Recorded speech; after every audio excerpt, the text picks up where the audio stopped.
전미예수님,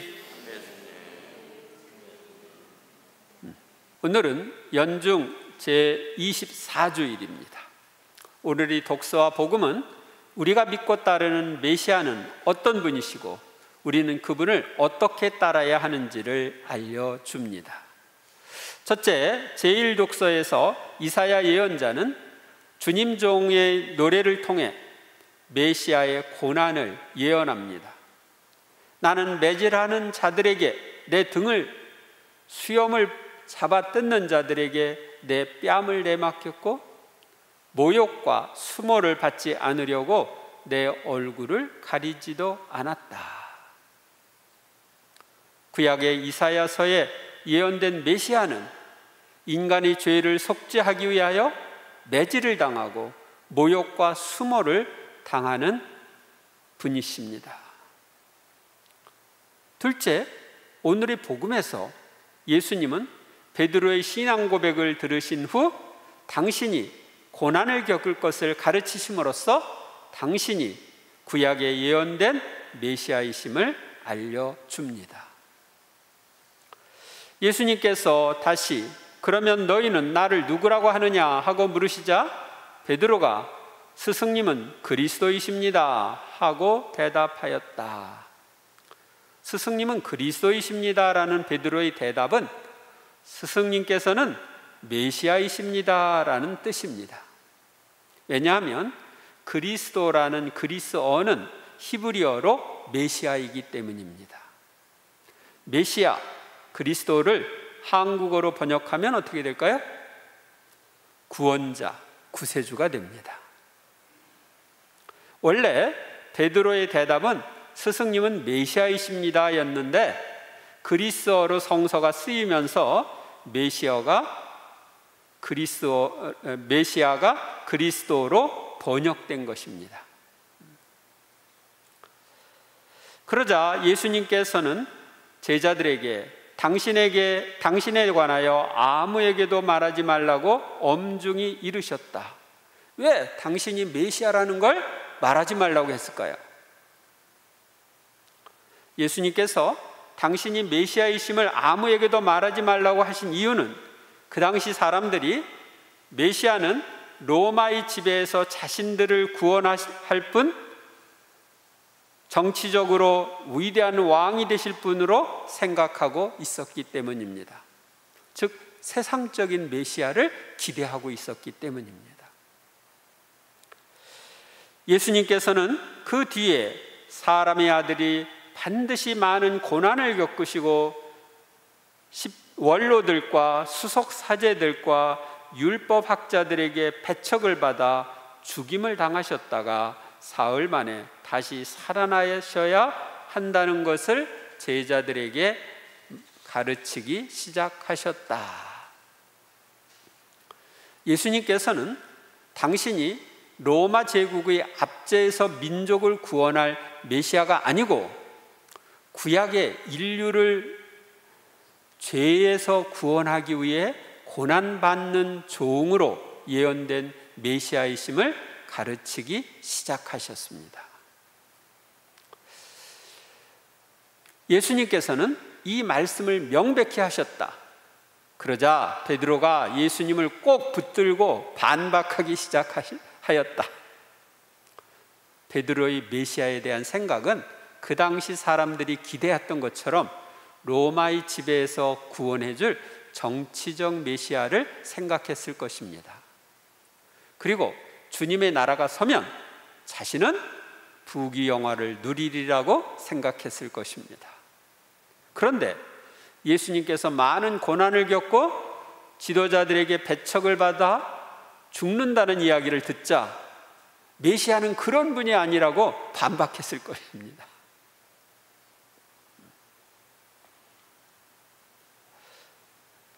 그러면 안 된다 하고 반박했을 거예요. 그러나 예수님께서는 돌아서서 제자들을 보신 다음 베드로에게 사탄아 내게서 물러가라. 너는 하느님의 일은 생각하지 않고 사람의 일만 생각하는구나 하며 꾸짖으셨다. 예수님께서는 인류를 죄로부터 구원하고자 하는 하느님의 일은 생각하지 않고 정치적 메시아로 사람의 일만 생각하도록 하는 것은 사탄의 책동임을 아셨습니다. 그래서 예수님께서는 사탄아, 내게서 물러가라. 너는 하느님의 일은 생각하지 않고 사람의 일만 생각하는구나 하며 베드로를 꾸짖으셨습니다. 이때만 사탄이 유혹한 게 아니라 사실은 광야에서 예수님이 40일 단식을 한 다음에 사탄이 와서 유혹을 할 때 세 번째 유혹에 이 정치적 메시아에 대한 유혹이 나옵니다. 그러니까 높은 산 꼭대기에 올라가서 온 세상 모든 것을 다 보여주고 그 사탄이, 악마가 그러죠. 내게 절하면 이 모든 걸 주겠다. 이 모든 것, 세상 모든 것을 다스리는 그런 메시아로의 유혹입니다. 정치적 메시아로의 유혹입니다. 만약 예수님이 그때 그렇게 했으면 어떻게 됐겠어요? 사람이 살아도 몇백 년도 못 살죠. 그러니까 예수님은 잠시 이 세상에서 백성들에게 좋은 일을 하고 죽은 사람으로 끝날 수 있습니다. 그런데 그렇게 되면 인류를 죄로부터 구원해서 천국으로 인도하는 메시아의 역할을 못하는 거죠. 그리고 그 역할은 영원히 계속되는 건데, 메시아가 오지 않았으면 우리가 구원될 수가 없습니다. 왜냐? 구약의 위대한 인물이라고 생각하는 아브라함이나 모세나 다윗이나 이런 사람들 한 명도 예수님이 죽으시고 부활하셔서 승천하시기 전까지는 천국에 갔어요? 못 갔어요? 못 갔죠. 예수님이 천국 문을 열어주셔야 갈 수 있었어요. 그래서 죄로부터 인간을 구원해서 천국으로 이끌어야 하는 이 메시아의 역할을 대신에 세상 사람들을 잘 먹고 잘 살게 하는 정치적 메시아로 생각하던 그 당시 사람들, 또 베드로, 그 뒤에는 사탄의 유혹이 들어있었던 것입니다. 그래서 사탄아 물러가라 하고 명령하신 거예요. 예수님께서 제자들과 함께 군중을 가까이 부르시고 그들에게 말씀하셨다. 누구든지 내 뒤를 따르려면 자신을 버리고 제 십자가를 지고 나를 따라야 한다. 메시아를 따르는 이들도 메시아가 가신 길을 가야 합니다. 예수님처럼 자신을 버리고 십자가를 지는 길을 가야 합니다. 자신의 인간적인 생각, 자신의 뜻을 버리고 기꺼이 자기 십자가를 지고 예수님을 따라야 합니다. 예수님께서 가신 십자가의 길 이외에 우리의 구원을 위한 다른 길은 없습니다. 예수님이 다른 길이 있으면 그 길로 가셨을 거예요. 그런데 인류 구원을 위한 길이 십자가의 길이기 때문에 그 길을 가셨습니다. 따라서 우리도 따라가야 되는 거죠. 정녕 자기 목숨을 구하려는 사람은 목숨을 잃을 것이고 나와 복음 때문에 목숨을 잃는 사람은 목숨을 얻을 것이다. 이건 앞으로 일어날 박해를 미리 생각하시고 예수님이 하신 말씀이에요. 박해 시대 자기 목숨을 구하기 위해 배교한 사람들은 영원한 생명이라는 목숨을 잃어버렸습니다. 그러나 예수님과 복음 때문에 목숨을 잃은 순교를 한 사람들은 영원한 생명이라는 목숨을 구했습니다. 그래서 이 말씀이 그대로 이루어진 거예요. 셋째, 제2독서인 야고보서는 예수님을 메시아로 믿고 따르는 이들은 믿음과 실천이 일치하는 삶을 살아야 한다는 것을 강조합니다. 나의 형제 여러분, 누가 믿음이 있다고 말하면서 실천이 없으면 무슨 소용이 있겠습니까? 그러한 믿음이 그 사람을 구원할 수 있겠습니까? 우리는 믿는 대로 실천해야 합니다. 신행합일이 되어야 합니다. 세상에서 인류의 스승들이라고 하는 사람들이나 그래도 인격자라고 하는 사람들은 지행합의를 이야기했습니다. 아는 대로 실천해야 된다. 아는 것은 실천에 옮겨야 된다. 근데 우리는 믿는 대로 실천해야 돼. 물론 아는 대로 실천도 해야 되죠. 그래야 구원을 받을 수 있습니다. 나의 믿음을 실천을 통해 증거하는 것이 참된 신앙인입니다. 믿음의 실천이 없으면 그러한 믿음은 죽은 것입니다. 야고보 사도는 실천이 없는 믿음은 무슨 믿음이라고 그랬어요? 죽은 믿음이라고 이야기하셨어요. 그런데 말씀대로 사는 것, 믿는 대로 사는 게 쉬워요? 어려워요? 어려워요? 예수님께서 부활하셨을 때 제자들은 부활하신 예수님을 만나고도 예수님 부활하셨다, 예수님이 메시아다 하는 복음을 가서 전했어요? 못 전했어요? 못 전했죠? 그런데 오순절에 성령을 받았을 때 다락방에서 나가서 자신이 믿는 대로 예수님 메시아이심을 전했습니다. 그리고 그 믿음을 전하다가 주님과 복음을 위해 목숨까지 바쳤습니다. 이렇게 성령께서는 믿음대로 살 수 있도록 해주십니다. 우리도 성령으로 충만할 때 믿음대로 살 수 있습니다. 성령께로부터 힘을 받을 때 믿음대로 살 수 있습니다. 제가 중학교 2학년 크리스마스 때 세례받고 그 다음부터 이제 중3 때도 매일 미사를 하고 그랬었는데 고등학교 때 이렇게 보니까 제가 믿음하고 생활하고 따로 놀더라고요. 매일 미사도 하고 레지오 단원으로 활동도 하고 그러는데 믿음 따로 생활 따로. 그래서 갈등이 생겼어요. 이거 어떡하나. 그런데 본당에서 견진 성사가 있다고 견진 받으라고 그랬어요. 나는 원래 견진 안 받으려고 그랬거든요. 근데 견진 받으라고 자꾸 이야기하는 이유는 그 당시에 제가 매일 미사도 오고 열심히 하니까 얘를 대부를 세우기려고 그러는데 애들 세례받을 때 대부를 세우라고 할 텐데 견진을 안 받았으니 대부를 세울 수도 없고 그래서 견진 받으라고 수녀님들이 얘기한 것 같아요. 그런데 제가 생각해 보니까 견진은 일생에 딱 한 번밖에 못 받는 거예요. 근데 이거 제대로 준비해서 못 받으면 한 번의 기회가 다 날아가 버리는 거예요. 다시 받을 수가 없으니까.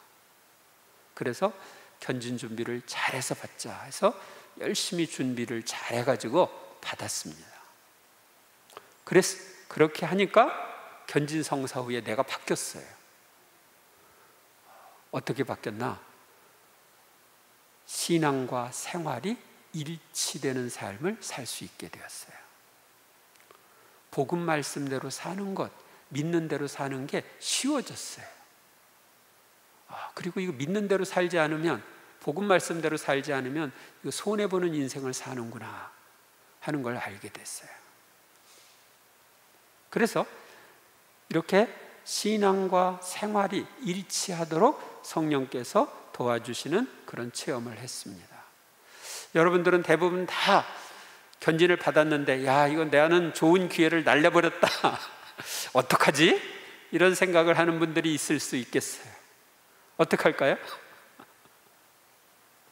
여러분들은 견진 성사의 은혜를 새롭게 체험할 수 있는 성령 세미나를 하면 됩니다. 성령 세미나를 잘 준비해서 반복해서 받으면 하느님 체험도 할 수 있고, 그렇게 성령께로부터 주어지는 힘으로 기쁘고 즐겁게 신앙생활을 할 수가 있습니다. 지금 코로나 시대로 견디는 위한 성령 세미나, 지난번에 우리 코로나 있기 전에 제가 와서 한번 했죠. 근데 지금은 어떡하나, 걱정할 게 없습니다. 제가 성령 세미나 강의했던 거 유튜브에 다 올라와 있습니다. 그 유튜브에 올라와 있는 그 성령 안의 생활 세미나, 그것을 반복해서 들으시면서 여러분들이 기도해 보세요. 그러면 비슷한 체험을 할 수가 있어요. 우리가 갈망하는 만큼 하느님이 채워주세요. 정말 갈망하면서 그런 은혜 받기를 원하면 하느님이 그걸 채워주세요. 근데 그냥 대충 하면은 또 대충 돼요. 그러니까 준비된 만큼 은총이 주어지는 거예요. 우리가 믿고 따르는 메시아이신 예수님을 나는 어떤 분이라고 믿고 있습니까? 나는 그 믿음대로 살고 있습니까? 믿는 대로 살기 위해서, 말씀대로 살기 위해서 성령님의 도움을 간청하고 있습니까? 나의 모든 문제를 솔직하게 예수님께 말씀드리고 예수님의 도움을 간청하고 있습니까?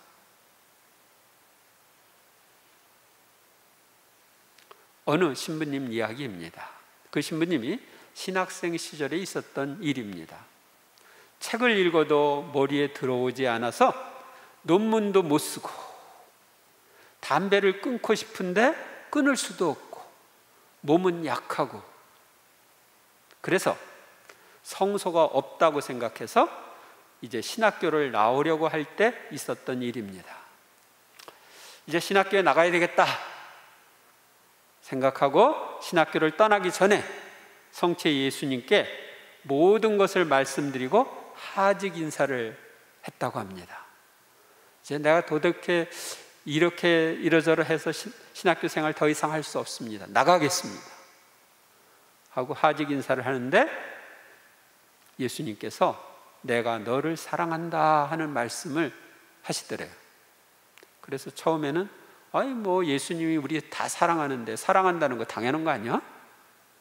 그렇게 생각하는데 다시 한번 예수님이 내가 너를 사랑한다 하는 소리가 들렸대요. 그때 몸에 전율이 왔대요. 그 사랑이 몸으로 느껴진 거예요. 그 일이 있은 후에 이제 책을 읽으니까 머리에 잘 들어오고, 그래서 논문도 쓰게 되고, 담배를 피우고 싶은 마음이 없어져서 끊을 수 있게 되었대요. 식사하고 나면 한 대 피우고 싶은데 그런 마음이 없어져가지고 담배도 저절로 끊게 되었다고 합니다. 그래서 신학교 생활을 무사히 마치고 지금은 훌륭한 사제로 살고 있습니다. 우리도 구원자이신 예수님께 모든 문제를 솔직하게 털어놓고 간절하게 도움을 청해야 합니다. 그리하여 지금도 우리를 구원하시는 예수님의 사랑을 체험하며 살아야 합니다. 그리고 예수님과 성령님의 도움으로 믿음을 실천에 옮기는 생활을 해야 합니다. 이번 한 주간도 믿음을 실천에 옮기도록 힘쓰는 한 주간이 되시기를 바랍니다. 감사합니다.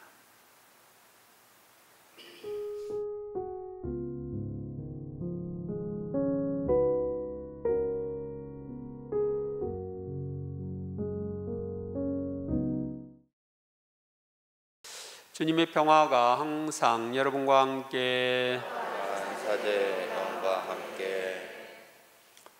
네, 오늘 독서 마지막에서 우리가 믿음을 실천으로 옮기지 않으면 그 믿음은 죽은 것이라고 되어 있었죠?